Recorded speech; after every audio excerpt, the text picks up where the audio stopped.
Hello friends, welcome back to my channel. Pallavi దగ్గర ఉన్న bracelet ద్వారా పల్లవి నిజస్వరూపం అందరి ముందు బయట పెట్టిన అవని, పల్లవిని ఇంట్లో నుండి గెంటేస్తున్న కమల్. అసలు ఏం జరగబోతుంది తెలుసుకోవాలి అంటే ఈ వీడియోని చివరి వరకు చూడండి. ఇక వీడియోలోకి వెళ్ళినట్లయితే పల్లవి అయితే జరిగిందంతా గుర్తు చేసుకొని చాలా టెన్షన్ పడుతూ ఉంటుంది. ఫంక్షన్లో గ్రీన్ కలర్ శారీ కట్టుకున్న వాళ్ళే రాజేంద్రని తోసేశారు అని ఎస్ఐ అభిరామ్ చెప్పడంతో ఇక పల్లవి అయితే చాలా టెన్షన్ పడుతూ ఆలోచిస్తూ ఉంటుంది. ఇప్పుడేం చేయాలి? కాళ్ళు చేతులు ఆడడం లేదు. నేనే ఆ రోజు గ్రీన్ కలర్ శారీ కట్టుకున్నానని అందరూ కనిపెడితే అప్పుడు నా పరిస్థితి ఏంటి? ఇందులో నుండి ఎలా తప్పించుకోవాలి అని టెన్షన్ పడుతూ ఆలోచిస్తూ ఉంటుంది. ఎస్, డాడీకి ఒకసారి ఫోన్ చేయాలి అని తన ఫోన్తో చక్రధర్కి కాల్ చేస్తుంది. చెప్పమ్మా ఏంటి అని అనగానే, డాడ్ ఇక్కడ కొంపలు అంటుకుంటున్నాయి డాడ్, ఆల్మోస్ట్ నేను దొరికిపోయాను అని అనగానే చక్రధర్ ఏంటమ్మా ఏం జరిగింది అని అంటాడు. డాడ్ అని చెప్పి ఇక పల్లవి జరిగిన విషయం మొత్తం కూడా చక్రధర్తో చెప్తూ ఉంటుంది. అది విని చక్రధర్ కూడా షాక్ అయిపోతాడు. ఆ ఎస్ఐ అభిరామ్ మనం ఇచ్చిన డోస్తో వాడు నెల రోజుల వరకు బెడ్ పై నుండి లేవడు అనుకున్నాం, కానీ వాడు ఇంత తొందరగా కోలుకొని ఈ విషయాలన్నీ అవని అక్షయ్తో చెప్పాడా? ఇప్పుడు ఏం చేయాలి అని చక్రధర్ అంటూ ఉంటే, డాడ్ నాకేం అర్థం కావట్లేదు డాడ్, అక్కడికి ఇంట్లో వాళ్ళంతా నేనే గ్రీన్ కలర్ శారీ కట్టుకున్నానని నా పైన అనుమానంగా చూశారు, కానీ వాళ్ళని ఏదో గట్టిగా మాట్లాడి నోరు మూయించగలిగాను. కానీ ఏదో ఒకరోజు ఆ శారీ నేనే కట్టుకున్నానని మావయ్యని చంపాలని చూసింది నేనే అని ఇంట్లో అందరికీ తెలిసిపోతుందని భయంగా ఉంది డాడ్, ఏం చేయాలో అర్థం కావట్లేదు అని అంటూ ఉంటే, చూడు పల్లవి, వాళ్ళు కనిపెట్టకముందే నువ్వే అనవసరంగా భయపడి టెన్షన్ పడి వాళ్ళకి దొరికిపోకు, వాళ్ళకి నీ మీద అనుమానం వచ్చేలా చేసుకోకు అని అంటూ ఉంటే, మరేం చేయమంటావు డాడ్ అని అంటుంది. చూడమ్మా, మన ప్రయత్నం మనం చేద్దాం. నువ్వు ఎట్టి పరిస్థితుల్లో వాళ్ళకి దొరికిన ఆధారం నీ దగ్గర ఉంచుకోకు. వెంటనే ఆ చీరని ఏదో ఒకటి చేసి మాయం చేసేయి. అదే ఇప్పుడు నువ్వు చేయాల్సిన తక్షణ కర్తవ్యం. ఆ చీర కానీ ఇంట్లో వాళ్ళ కంట పడిందో అంటే ఇక నిన్ను ఎవ్వరూ కాపాలేరు. అందుకే నా మాట విని ఆ చీరని మాయం చెయ్యి అని అనగానే ఇక పల్లవి ఓకే డాడ్ అని పల్లవి అంటుంది. చూడమ్మా, నువ్విక టెన్షన్ పడకు. నా ఫ్రెండ్ అమెరికా నుండి వస్తున్నాడని చెప్పాను కదా, వాడు రేపు ఇండియాలో ల్యాండ్ అవ్వబోతున్నాడు. వాడు రాగానే నన్ను బయటికి తీసుకొస్తాడు. నేను బయటికి వచ్చాక ఆ ఇంటోళ్ళ సంగతి, అవని అక్షయ్ల సంగతి చెప్దాం అని అనగానే, డాడ్ ఆ రోజు కోసమే ఎదురు చూస్తున్నాను అని పల్లవి మాట్లాడి ఫోన్ కట్ చేస్తుంది. ఇక ఫోన్ కట్ చేసిన తర్వాత పల్లవి అయితే ఆ రోజు ఫంక్షన్లో తను కట్టుకున్న శారీనే వెతుకుతూ ఉంటుంది. ఇప్పుడు ఆ శారీ ఇంట్లో ఎవరికంట పడకుండా వెతికి దాన్ని మాయం చేయాలి అని ఇక పల్లవి అయితే ఆ శారీ కోసమే వెతుకుతూ ఉంటుంది. ఎంత వెతికినా కూడా ఆ శారీ అస్సలు కనిపించదు. ఇదేంటి, ఆ చీర ఎక్కడ పడిపోయింది అని మొత్తం వెతుకుతూ ఉంటే ఒకచోట ఆ చీర కనిపిస్తుంది. దాన్ని చూసి పల్లవి ఇక్కడుంది, దీన్ని ఎలాగైనా ఇంట్లో ఎవరికంటా కనిపించకుండా మాయం చేయాలి. కానీ ఎలా? బయటికి తీసుకెళ్ళి తగలబెడదాము అంటే అనుమానం వస్తుంది, కానీ ఏం చేయాలి అని పల్లవి ఆలోచిస్తూ ఉంటే అప్పుడే చెత్తబండి ఇంటి ముందుగా వెళ్తూ ఉంటుంది. అది విన్న పల్లవి, ఎస్, ఇప్పుడు ఈ చీరని ఆ చెత్తబండిలో వేశాము అంటే ఆ చెత్త ఎక్కడికో తీసుకెళ్ళి పారబోస్తారు, అప్పుడు ఈ చీర ఎవ్వరికీ దొరకదు అని ఇక పల్లవి ఆ చీరని ఒక సంచిలో పెట్టుకొని చెత్త వేయడం కోసమని బయటికి వెళ్తూ ఉంటుంది. అప్పుడే పార్వతి చూస్తుంది. అమ్మ పల్లవి, ఏంటమ్మా ఆ సంచిలో అని అనగానే, అది అత్తయ్య గారు, చెత్త అత్తయ్య గారు, చెత్త బండిలో వేయడానికి తీసుకెళ్తున్నాను అని అనగానే, అలాగా అని పార్వతి అంటుంది. ఇక పల్లవి అయితే ఆ చెత్త బండిలో ఆ చీరని వేసేస్తుంది. అమ్మయ్యా, ఇక నేను బతికిపోయాను, నన్ను ఎవ్వరూ పట్టుకోలేరు అని పల్లవి అయితే చాలా రిలాక్స్ అయిపోతూ ఉంటుంది. ఇదిలా ఉండగా మరో పక్క ఆరాధ్య తన గదిలో కూర్చొని డ్రాయింగ్ చేస్తూ ఉంటుంది. బోర్ కొడుతుంది, ఏ డ్రాయింగ్ వేయాలి అని ఆలోచిస్తూ ఉంటుంది. అప్పుడే అక్కడే పని చేసుకుంటున్న అవనితో, అమ్మా నాకు బోర్ కొడుతుంది, ఏదైనా డ్రాయింగ్ వేస్తానమ్మా అని అనగానే, అలాగే ఆరాధ్య నీ ఇష్టం అని అంటుంది. కానీ ఏ డ్రాయింగ్ వేయాలో తోచడం లేదమ్మా, నువ్వే చెప్పు ఏ డ్రాయింగ్ వేయాలో అని అంటూ ఉంటే, ఆరాధ్య నీ ఇష్టం వచ్చింది వేయమ్మా అని ఇక అవని చెప్పగానే ఆరాధ్య ఆలోచిస్తూ ఉంటుంది. ఏ డ్రాయింగ్ వేయాలి అని ఆలోచిస్తూ ఉంటే అప్పుడే పల్లవి గదిలో తను చూసిన బ్రేస్లెట్ కనిపిస్తుంది. అవును, ఆ డ్రాయింగే వేస్తాను అని ఇక ఆరాధ్య అయితే ఆ బ్రేస్లెట్ డ్రాయింగ్ని గీస్తూ ఉంటుంది. ఇక తను డ్రా చేయడం కంప్లీట్ అయిన తర్వాత ఆరాధ్య, అమ్మ ఒకసారి నేను వేసిన డ్రాయింగ్ చూడు ఎంత బాగా వచ్చిందో అని అనగానే ఈ కవని, అలాగా ఏది అని ఇక ఆ డ్రాయింగ్ని చూస్తూ ఉంటుంది. అది చూసి అవని షాక్ అయిపోతుంది. అమ్మ ఈ బ్రేస్లెటే నేను పల్లవి పిన్ని గదిలో చూసింది, ఆ రోజు నాకు ఒకటి తీసేయమని చెప్పాను కదా, అది ఈ బ్రేస్లెటే అమ్మా అని అనగానే అవని షాక్ అయిపోతుంది. ఇక ఆ బ్రేస్లెట్ని పరీక్షించి చూస్తూ ఉంటుంది. రాజేంద్రని తోసేసినప్పుడు ఆ లేడీ చేతికి ఉన్న బ్రేస్లెట్ ఒకేలాగా ఉండడం అవని గమనిస్తుంది. ఏంటి ఆరాధ్య, నువ్వు చెప్పేది నిజమా? ఇలాంటి బ్రేస్లెటే పల్లవి పిన్ని దగ్గర ఉందా అని అంటూ ఉంటే, అవునమ్మా నేను ఆ రోజు చూసింది ఇదే బ్రేస్లెట్ అని ఈ ఆరాధ్య అంటూ ఉంటుంది. ఈ కవని అయితే షాక్ అయిపోతుంది. అంటే పల్లవి మామయ్య గారిని చంపాలని చూసిందా? ఎందుకు, ఇప్పుడే వెళ్ళి పల్లవి గదిలో ఈ బ్రేస్లెట్ దొరుకుతుందేమో వెతుకుతాను అని అవని ఇక పల్లవి గదిలోకి వెళ్తుంది. పల్లవి ఆ టైంలో గదిలో లేకపోవడంతో అవని నేరుగా పల్లవి గదిలోకి వెళ్ళి పల్లవి గది మొత్తం వెతుకుతూ ఉంటుంది. కబోర్డ్స్, అక్కడ సెల్ఫ్ అన్నీ కూడా అవని వెతుకుతూ ఉంటుంది. అప్పుడే పల్లవి అక్కడికి వస్తుంది. అవని తన గదిలో వెతకడం చూసి పల్లవి ఒక్కసారిగా షాక్ అయిపోతుంది. హే, నా గదిలో ఏం చేస్తున్నావు అని అంటుంది. పల్లవి అక్కడికి రాగానే అవని ఒక్కసారిగా షాక్ అయిపోతుంది. పల్లవిని చూసి టెన్షన్ పడుతూ ఉంటుంది. పల్లవి అవని దగ్గరికి వచ్చి, ఏ నా గదిలో ఏం వెతుకుతున్నావు అని అంటూ ఉంటే ఈ కవని అయితే ఏమీ మాట్లాడకుండా చూస్తూ ఉంటుంది. ఏంటి మాట్లాడుతుంటే అలా సైలెంట్గా ఉన్నావు, నా గదిలో ఏం వెతుకుతున్నావు అని ఇక పల్లవి అడుగుతుంది. అప్పుడు అవని, అదే పల్లవి, ఆ రోజు ఆరాధ్య నీ దగ్గర ఏదో బ్రేస్లెట్ చూశానని చెప్పింది కదా, తను మళ్ళీ ఆ బ్రేస్లెట్ కావాలని మారం చేస్తుంది. నిన్ను అడిగితే నువ్వు చూపించలేవు కదా, అందుకే అది ఎలా ఉందో చూసి నేను కూడా తనకొకటి తీసిద్దామని ఆ బ్రేస్లెట్ కోసం వచ్చాను అని అనగానే పల్లవి షాక్ అయిపోతుంది. నేను ఆ రోజే చెప్పాను కదా, నా దగ్గర ఉన్న వస్తువు ఇంకెవ్వరి దగ్గర ఉన్నా నేను చూసి తట్టుకోలేనని, అందుకే ఆ రోజు ఆరాధ్యకి ఆ బ్రేస్లెట్ చూపించలేదు. మళ్ళీ దొంగచాటుగా వచ్చి నా బ్రేస్లెట్ని చూడాలని వస్తావా అని అంటూ ఉంటే ఈ కావని, చూడు పల్లవి, నేనేమీ దొంగచాటుగా రాలేదు, అయినా చిన్నపిల్లల మనసు అర్థం చేసుకోకుండా నీ గర్వానికి నీ పొగరికి నువ్వే ప్రవర్తిస్తున్నావు. ఏది ఆ బ్రేస్లెట్ ఎక్కడా, ఒకసారి చూపించు అని అంటుంది.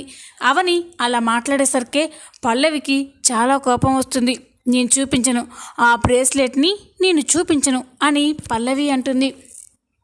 ఈ కావని, పల్లవి మర్యాదగా ఆ బ్రేస్లెట్ చూపించు, నేను అలాంటిదే ఆరాధ్యకి కోనివ్వాలి అని అవని అబద్ధం చెప్తూ ఉంటుంది.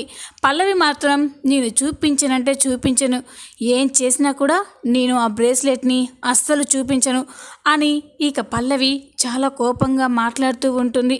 పల్లవి అలా మాట్లాడేసరికి అవనికి చాలా కోపం వస్తుంది. చూడు పల్లవి, నువ్వు ఈరోజు ఆ బ్రేస్లెట్ని చూపించడం లేదేమో, కానీ ఏదో ఒకరోజు నేను కనుక్కుంటాను, నీ సంగతి చెప్తాను అని ఈ అవని అయితే కోపంగా అక్కడి నుంచి వెళ్ళిపోతుంది. అవని వెళ్ళిపోగానే పల్లవి ఆలోచిస్తూ ఉంటుంది. ఇది నిజంగానే బ్రేస్లెట్ కోసం వచ్చిందా, లేకపోతే ఆ రోజు ఫంక్షన్లో గ్రీన్ కలర్ శారీ కట్టుకున్నాను కదా, ఆ శారీ ఎక్కడుందో వెతకడానికి వచ్చిందా? అయినా ఆ శారీ కోసం వస్తే అది ఎక్కడ కనిపిస్తుంది? నేను అప్పుడే ఆ శారీని చెత్త బండిలో వేశాను కదా, అది ఎక్కడో అడవుల్లో వేసి ఉంటారు. ఇక నేను దొరికే ఛాన్సే లేదు అని పల్లవి అయితే చాలా నవ్వుకుంటూ ఉంటుంది. ఈ కవని తన గదికి వచ్చి, చా, ఆ బ్రేస్లెట్ ఈసారి కూడా మిస్ అయిపోయింది. డౌట్ లేదు, రోజు రోజుకి పల్లవి ప్రవర్తనలో మార్పు వస్తుంది. ఆ రోజు ఫంక్షన్లో గ్రీన్ కలర్ శారీ కట్టుకుంది పల్లవినే. ఈ బ్రేస్లెట్ కూడా ఆ బ్రేస్లెట్ కూడా పల్లవిదేమోనని నాకు అనుమానంగా ఉంది. అది బయటపడాలి, అప్పుడు పల్లవిని ఎవ్వరూ కాపాడలేరు అని అవని అయితే చాలా కోపంగా అనుకుంటూ ఉంటుంది. కాసేపటి తర్వాత ఆరాధ్య ఒంటరిగా కూర్చొని చాలా బాధపడుతూ ఉంటుంది. అప్పుడే కోటి ఎక్కడికి వచ్చి హాయ్ ఫ్రెండ్ అని అంటూ ఉంటే ఆరాధ్య మాత్రం అలాగే బాధగా చూస్తూ ఉంటుంది. ఏంటి ఫ్రెండ్ అలా ఉన్నావేంటి, ఏమైంది, అమ్మ కొట్టిందా అని అంటూ ఉంటే లేదు కోటి అని అంటుంది. మరి ఏమైంది ఫ్రెండ్ చెప్పు, ఆ ముసలిదేమన్నా అన్నదా చెప్పు ఫ్రెండ్, వెళ్ళి ఇప్పుడు ఆ ముసల్దాన్ పని చెప్తాను అని కోటి అంటూ ఉంటే లేదు కోటి, నన్ను ఎవ్వరూ ఏమీ అనలేదు అని అంటూ ఉంటే మరి ఎందుకు ఫ్రెండ్ అంత బాధగా ఉన్నావు, ఈ ఫ్రెండ్తో చెప్పుకోకూడదా అని కోటి ఆరాధ్యని అడుగుతూ ఉంటే ఆరాధ్య మాత్రం లేదు ఫ్రెండ్, అది ఎవరి వల్ల కాదు, అది ఎవ్వరు తెచ్చివ్వలేరు అని ఆరాధ్య అంటుంది. ఆరాధ్య కోటి మాట్లాడుకుంటూ ఉంటే అప్పుడే అక్కడికి కమల్ వస్తాడు. ఆరాధ్య బాధగా ఉండడం చూసి బంగారు తల్లి ఏమైందమ్మా అలా మూడిగా ఉన్నావేంటి అని అంటూ ఉంటే అప్పుడే కోటి నేను ఇందాకటి నుండి అదే అడుగుతున్నాను ఫ్రెండ్, కానీ ఆరాధ్య ఏమీ చెప్పడం లేదు. ఆరాధ్య దేనికోసమో చాలా బాధపడిపోతుంది అని కోటి అంటూ ఉంటాడు. ఇక కమల్ ఏంటి నాన్న, ఏం కావాలి, ఎందుకు అలా ఉన్నావు, ఈ నా బంగారం ఇలా ఉంటే నేను చూడలేనమ్మా, చెప్పమ్మా ఏం కావాలో, నీకోసం ఈ బాబాయ్ ఏమైనా తెచ్చిస్తాడు, కొండ మీద కోతిని కూడా తెచ్చిస్తాడు, చెప్పు తల్లి అని ఇక కమల్ అయితే ఆరాధ్యని బుజ్జగిస్తూ ఉంటాడు. ఇక ఆరాధ్య బాబాయ్ అది అని అంటూ ఉంటే చెప్పమ్మా అని అంటాడు. అప్పుడు ఆరాధ్య బాబాయ్ రేపు మా స్కూల్లో ఫంక్షన్ ఉంది అని అంటూ ఉంటే అయితే ఆ ఫంక్షన్కి నీకు మంచి డ్రెస్ కావాలా అమ్మా, పద బంగారం నేను నీకు మంచి డ్రెస్ కొనిస్తాను అని అంటూ ఉంటే లేదు బాబాయ్ రేపు ఫంక్షన్కి వేసుకోవడానికి డ్రెస్ ఉంది కానీ అని అంటూ ఉంటే కానీ చెప్పమ్మా అని అంటూ ఉంటే అప్పుడు ఆరాధ్య బాబాయ్ నాకు ఒక బ్రేస్లెట్ కావాలి, ఆ బ్రేస్లెట్ పెట్టుకొని రేపు ఫంక్షన్కి వెళ్తే నేనే చాలా బాగా కనిపిస్తాను అని అంటూ ఉంటే మరి ఆ బ్రేస్లెటే కొనిస్తాను పదమ్మా అని కమల్ అంటాడు. లేదు బాబాయ్ ఆ బ్రేస్లెట్ మన ఇంట్లోనే ఉంది అని అనగానే కమల్ మరి ఇంట్లో ఉంటే ఎందుకమ్మా అంత బాధపడుతున్నావు, రేపు హ్యాపీగా ఆ బ్రేస్లెట్ వేసుకొని వెళ్ళు అని కమల్ అంటూ ఉంటే కానీ ఆ బ్రేస్లెట్ నాకు ఇవ్వడం లేదు కదా అని అంటుంది. నీకు నచ్చిన బ్రేస్లెట్ ఇవ్వడం లేదా, ఎవరమ్మా ఎవరు మన ఇంట్లో నిన్నింత బాధ పెట్టేది చెప్పు, ఇప్పుడే వెళ్ళి వాళ్ళ సంగతి చెప్తాను అని కమల్ అంటాడు. బాబాయ్ పల్లవి పిన్ని దగ్గర ఒక మంచి బ్రేస్లెట్ ఉంది, ఆ బ్రేస్లెట్ నాకు బాగా నచ్చింది బాబాయ్, ఆ రోజు పిన్నిని ఆ బ్రేస్లెట్ చూపించమని అమ్మ నేను అడిగాము కానీ పిన్ని చూపించలేదు, పిన్ని ఆ రోజు ఆ బ్రేస్లెట్ చూపిస్తే నాకు అమ్మ బ్రేస్లెట్ కొనిచ్చేది, పిన్ని ఆ బ్రేస్లెట్ చూపించలేదు బాబాయ్ అని అంటూ ఉంటే కమల్కి పల్లవి పైన కోపం వస్తుంది. ఏంటి పల్లవి పిన్ని నువ్వు అడిగితే బ్రేస్లెట్ చూపించలేదా, పదమ్మా నేను చెప్తాను అని కమల్ ఆరాధ్యని పల్లవి గదిలోకి తీసుకెళ్తాడు. ఇక గదికి వెళ్ళేసరికి పల్లవి అక్కడ ఉండదు. కమల్ అయితే ఇక గది మొత్తం కూడా వెతుకుతూ ఉంటాడు. తల్లి ఈరోజు నీకు ఎలాగైనా ఆ బ్రేస్లెట్ లాంటిది కాదు మీ పిన్ని బ్రేస్లెటే నీకు ఇస్తాను, నీ ఇష్టం వచ్చిన రోజులు పెట్టుకో అని కమల్ అంటూ ఉంటాడు. ఇక కమల్ రూమ్ అంతా వెతుకుతూ ఉంటే అక్కడే కబోర్డ్లో పల్లవి బ్రేస్లెట్ కనిపిస్తుంది. అది చూడగానే కమల్ ఆ బ్రేస్లెట్ని ఆరాధ్యకి చూపించి, బంగారం ఇదేనా అమ్మా ఆ బ్రేస్లెటు అని అనగానే, అవును బాబాయ్ ఈ బ్రేస్లెటే, ఎంత బాగుందో కదా అని అంటూ ఉంటే, నీకు నచ్చింది కదా తల్లి, తీసుకో అని కమల్ అంటాడు. కానీ బాబాయ్ పిన్ని కోపడుతుందేమో అని అంటుంది. దాని మొహం, దాని సంగతి నేను చూసుకుంటానులే బంగారం, నువ్వు హ్యాపీగా వెళ్ళు అని కమల్ చెప్పగానే ఆరాధ్య చాలా సంతోషంగా ఆ బ్రేస్లెట్ని తీసుకొని గదిలోకి వెళ్తుంది. ఇక అవని పని చేసుకుంటూ ఉంటే, అమ్మా అని అంటూ ఉంటే, ఏంటి ఆరాధ్య అని అంటుంది. అమ్మ, పల్లవి పిన్ని దగ్గర నాకు ఒక బ్రేస్లెట్ బాగా నచ్చిందని చెప్పాను కదా, ఇదేనమ్మా ఆ బ్రేస్లెటు అని ఇక ఆరాధ్య అవనికి ఆ బ్రేస్లెట్ని చూపిస్తుంది. అవని ఆ బ్రేస్లెట్ చూసి ఒక్కసారిగా షాక్ అయిపోతుంది. ఆ బ్రేస్లెట్ని చేత్తో తీసుకొని దాన్ని పరీక్షించి చూస్తుంది.